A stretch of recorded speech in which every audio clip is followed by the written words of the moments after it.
You're listening to Psych to Parent, where we turn brain science into tiny wins at home. I'm Dr. Amy, your not-so-typical school psychologist, mom of two, and endurance athlete. I love a good data set and a diagnostic manual. But I also forget permission slips, overthink IEP emails, and occasionally replay the moment I snapped at my kids in the car. In other words, I'm in the messy middle with you, not above it. This show is for parents of big feeling, big thinking kids who are tired of vague advice and Pinterest perfect behavior charts. Each episode, I'll pull back the curtain on what I see in real evaluations, school meetings, my private practice, and my own kitchen, and translate the research into simple scripts, tiny routines, and nervous system friendly tweaks you can actually use. Think of it as a nervous system rehab meets mindset coaching meets a smart, slightly spicy, non-judgy friend in your earbuds. We'll take one real life challenge at a time and shrink it down into 1 or 2 tiny wins you can start this week. No perfection, no 47-step sticker systems, just small, repeatable shifts that add up over time. Quick legal-ish note in plain English. This podcast is for education and support. It's not therapy, it does not create a clinical relationship, and it's not a substitute for personalized medical or mental health advice. If you're worried about your child's safety or mental health, or your own, please reach out to a trusted professional. Okay, deep breath, drop your shoulders. You're not behind and you're not alone. Let's get psyched to parent.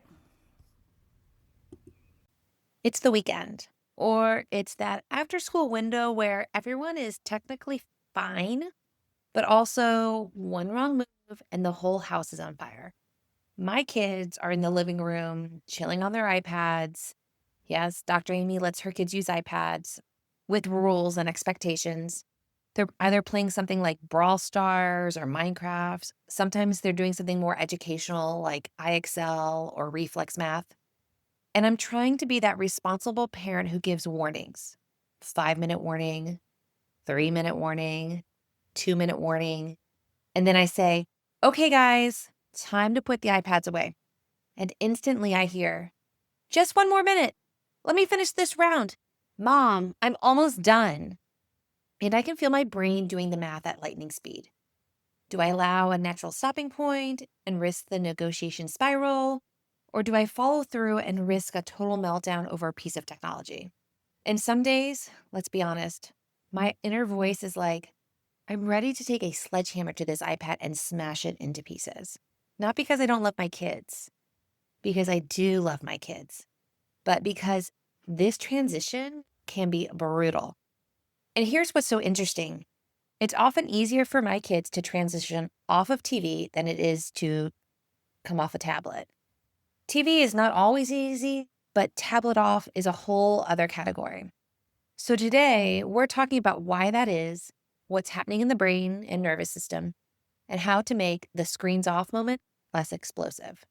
Welcome back to Psych to Parent. I'm Dr. Amy, your not-so-typical school psychologist, mom of two, endurance athlete, and school psych in your back pocket kind of friend. If screen time has you feeling like you're constantly negotiating with a tiny lawyer who also has the emotion regulation of a raccoon in a vending machine, this episode is for you. In this episode, I'm going to help you understand why screens are so hard to stop for elementary-aged brains, create a predictable off-ramp so you're not white-knuckling transitions, and make a plan that feels realistic. Because you don't need a perfect family media plan to make this better. I want to normalize something right away. This is hard for real reasons. Not because your kid is bad, not because you're weak, not because you haven't found the magical consequence that fixes screens forever. Screens are designed to be compelling. And for some kids, especially big feeling, big-hearted, strong-willed kiddos, screens hit the brain like, yes, finally, fast feedback, predictable rules. I'm in control. And the messy middle as a parent is that, and the messy middle as a parent is this exact tension. You want to be fair. You want to be reasonable. You want to let them finish that round. You also don't want to raise a kid who thinks just 1 more minute works every single time. So here's the truth that's kind and also firm. If you say it, you have to mean it. This is important. I'm going to say it one more time. If you say it, you have to mean it. Because when we ask multiple times, kids learn something very efficient. Mom's words are not real yet. And that's not your kid being manipulative. That's your kid's brain learning a pattern. Also, very important, when you tighten a boundary, behavior can get worse before it gets better. That spike has a name in behavior science. We call that an extinction burst. Let me explain that in parent language. When something used to work in the past and we change the expectations as parent and caregivers, our kids often try it harder before they stop trying it at all. So if saying one more minute has worked for them for getting another round or finishing a game on their iPad, and then you're holding that boundary, expect a spike in behavior. That means what you're doing is working. So if you start following through and your child escalates for a few days, sometimes that's not a sign that you're doing it wrong. Sometimes it's your child testing whether the new rule is actually real. Let's talk about the brain science and the why behind behavior. Dopamine is not pleasure, it's seeking. People talk about dopamine like it's the happy chemical. A more accurate, parent friendly translation is this: dopamine helps drive motivation and seeking.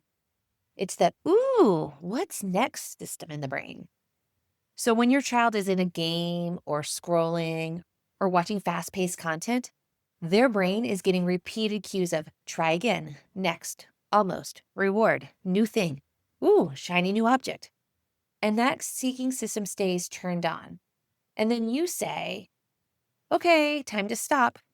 And their brain goes, stop? The seeking? No, thank you. Now, here's why stopping feels like a full body emergency for your kid. Stopping isn't one skill, it's a stack of skills.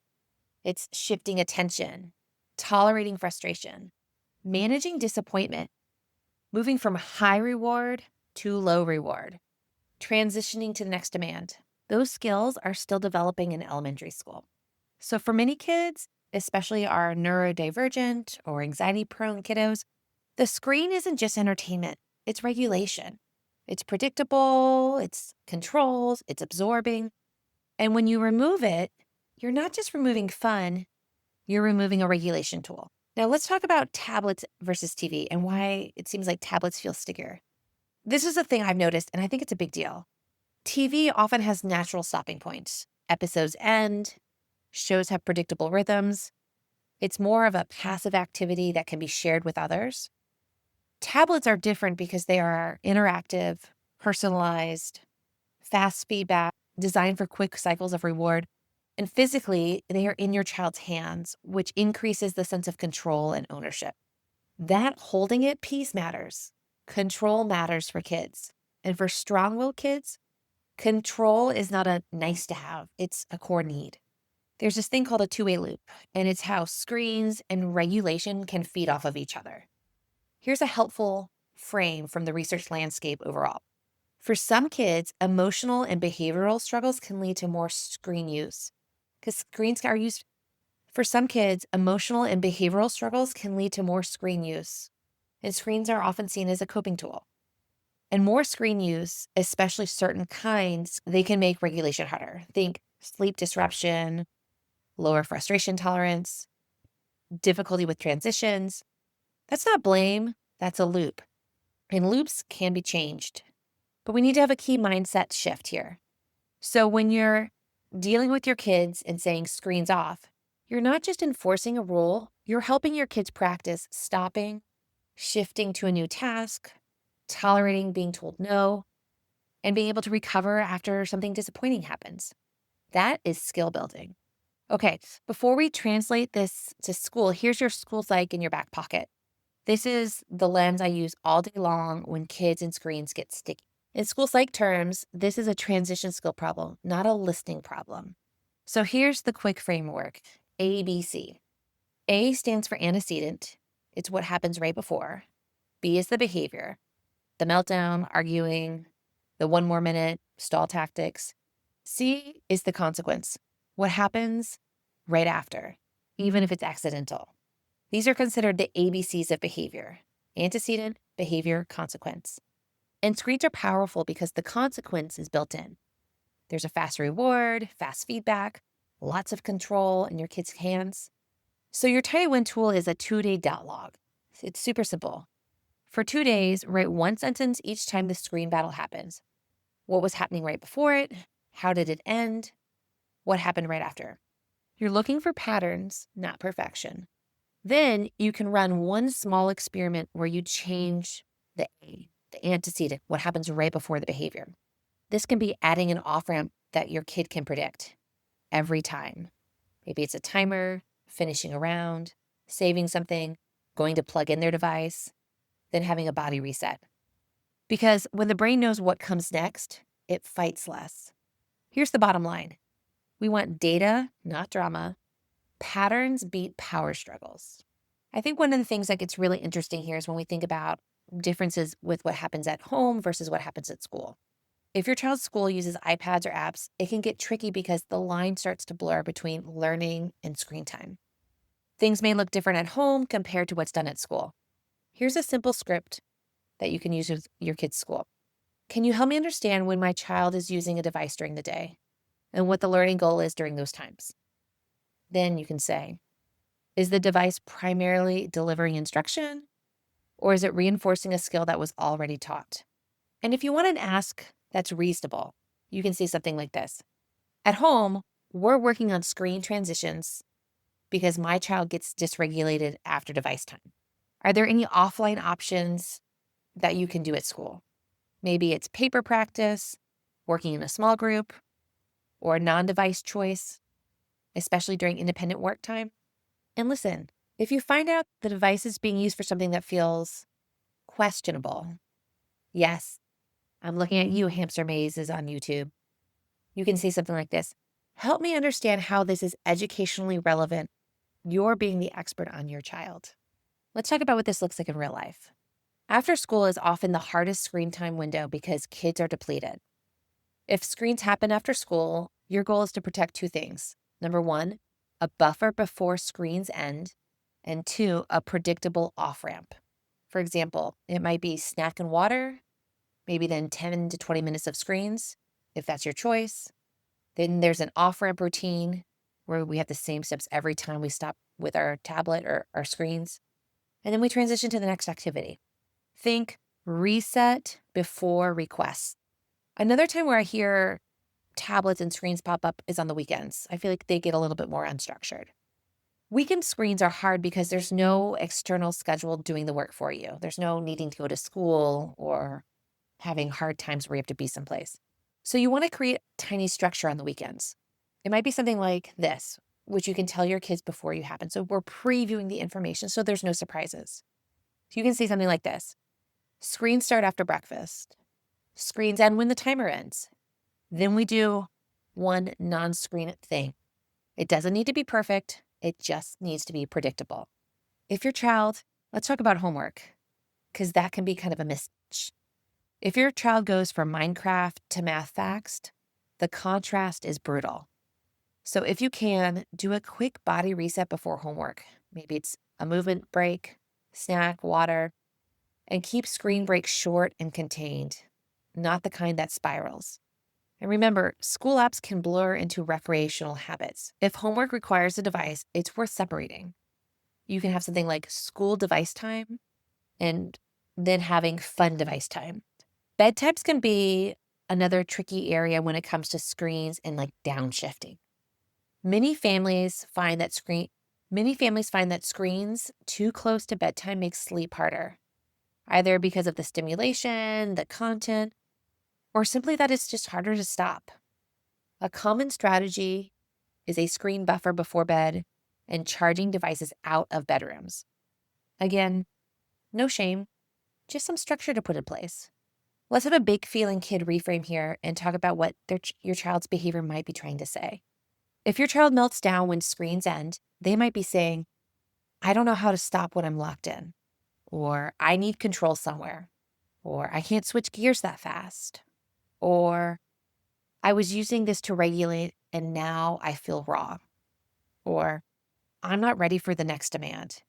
This is why choice within a boundary is so powerful for strong-willed kids. It's not saying to your kid, do you want to stop now? But instead saying something like, do you want the 5-minute warning or the 2-minute warning? Boundary stays in place, but your child's sense of autonomy increases. And autonomy reduces those power struggles. Here are some pairing scripts that you can try. You don't need to try all of them. Just pick one that you want to try after this episode. Script number 1, provide choice within a boundary before screen time starts. You can say something like this. You have 10 minutes. Do you want a 5-minute warning or a 2-minute warning? Script number 2, the off-ramp. It's more about stopping a routine and not having a fight. You can say something like this. When the timer goes off, finish the round, save it, plug it in, and we're done. I'll help you. Script number 3, empathy and firm follow through. I know you want 1 more minute, bud. It's hard to stop when we're having fun. And it's still time. You can be mad.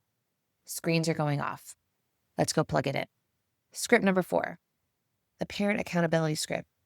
Y'all, this is for you as adults, because oftentimes our children are watching our behavior and we are modeling exactly what they will do when they have access to technology. So here's what you can say. I got distracted by my phone. That's on me. I'm putting it down and I'm going to try again. I'm sorry, I'm listening.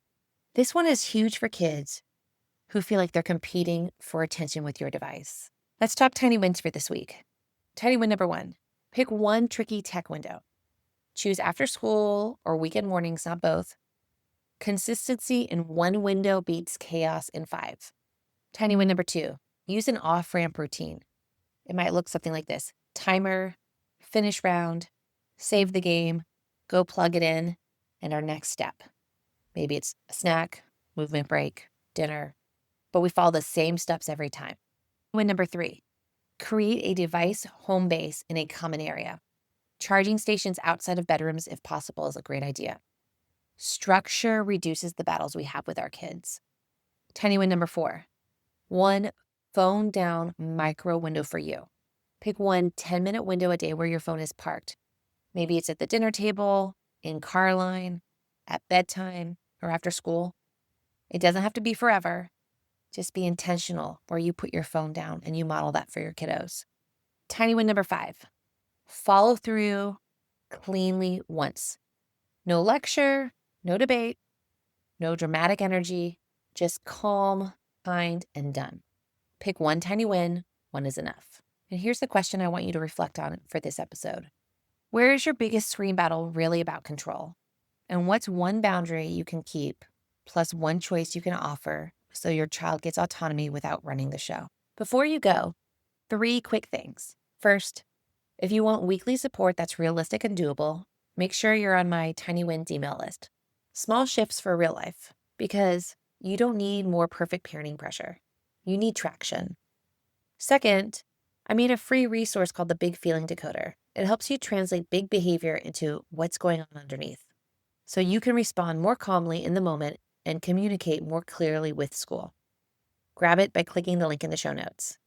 Third, if this episode made you feel less alone or gave you words for what you've been living, share it with a friend. And if you haven't yet, hit subscribe so you don't miss the next episode. I'm really honored to be one of the people cheering you on as you parent your strong-willed, big-feeling, big-hearted kiddo, especially in that very specific window of time where we're battling over tablets, just 1 more minute, and trying to decide where to hold the boundary and how to say what you mean and mean what you say. We'll keep taking tiny wins together, one step at a time. One small routine, one clear script, one boundary you can actually hold. And the next time you sit at that tiny round table in the school conference room, I want you to remember, you're the expert on your child. Your insight is not extra. It's essential. You're not behind. You're building skills, yours and theirs, one small doable step at a time. Until next time, friends.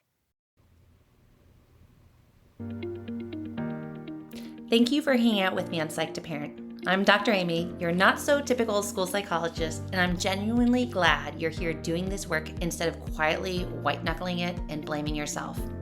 Your tiny win from today's episode is simple. Do not overhaul your entire parenting style. Pick one idea, one sentence, or one tiny shift and try it in a low stakes moment this week. Then notice what changes, even if it is just by 1%. If you want more support, head over to psych2parent.com. You'll find show notes, simple scripts, and parent-friendly guides that go with these episodes. While you're there, make sure you join the Tiny Wins mailing list so you get weekly brain-based tips, real-life examples from my work with families, and first dibs on new workshops and resources. It's the easiest way for us to stay connected beyond the podcast. If this podcast was helpful, it really does matter when you tap follow or subscribe. Leave a quick review or text it to a friend who is parenting a big-feeling, big-hearted kid too. This podcast is for education and encouragement. It is not therapy, and it's not a substitute for individualized care. If you're worried about your child or yourself, please reach out to a trusted professional in your area. You are not behind. You are not broken. You are building something new, one tiny win at a time. I'll see you in the next episode, probably with a cold coffee in hand, cheering you on.